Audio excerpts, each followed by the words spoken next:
L'enquête sur la disparition de Delphine Jubilard n'a pas permis d'élucider le mystère, plus d'un an et demi après les faits.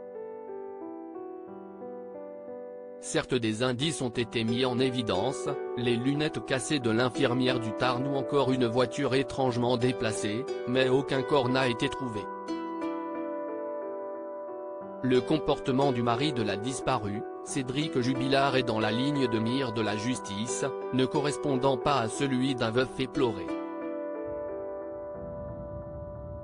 Il faut dire que le couple était en instance de divorce et l'entourage de l'infirmière du Tarn n'est pas très élogieux envers lui. S'il dément toute implication, il a été mis en détention pour homicide par conjoint en juin 2021. Rares sont celles et ceux qui ne l'accablent pas, parmi eux se trouve la fameuse Séverine.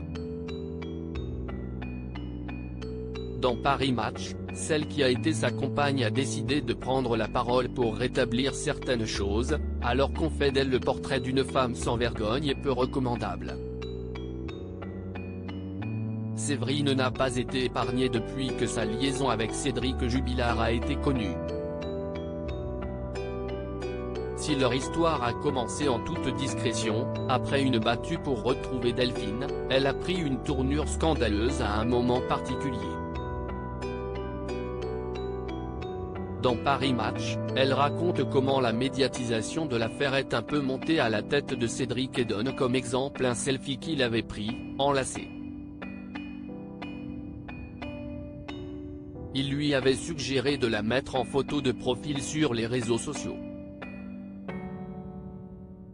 Forte tête elle aussi, elle lui a alors proposé de le faire sur sa page Facebook, si tu as les couilles.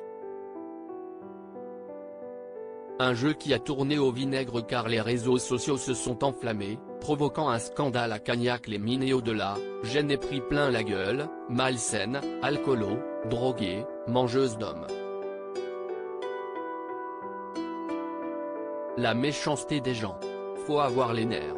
Ce qui ne l'empêchera pas de continuer à le fréquenter en pleine instruction et d'être mise sur écoute. Son placement en garde à vue pour recel de cadavres, les autorités cherchant à savoir si elle avait obtenu des confidences du présumé coupable, l'a toutefois profondément déstabilisé. Le couple est séparé à l'heure actuelle, mais cela ne l'a pas empêché de venir le voir lors de son audition en juin dernier, même si elle a clairement pris ses distances. Cédric Jubilard reste présumé innocent des faits qui lui sont reprochés jusqu'au jugement définitif de cette affaire. L'article est à retrouver dans son intégralité dans le numéro du 1er septembre 2022 de Paris Match.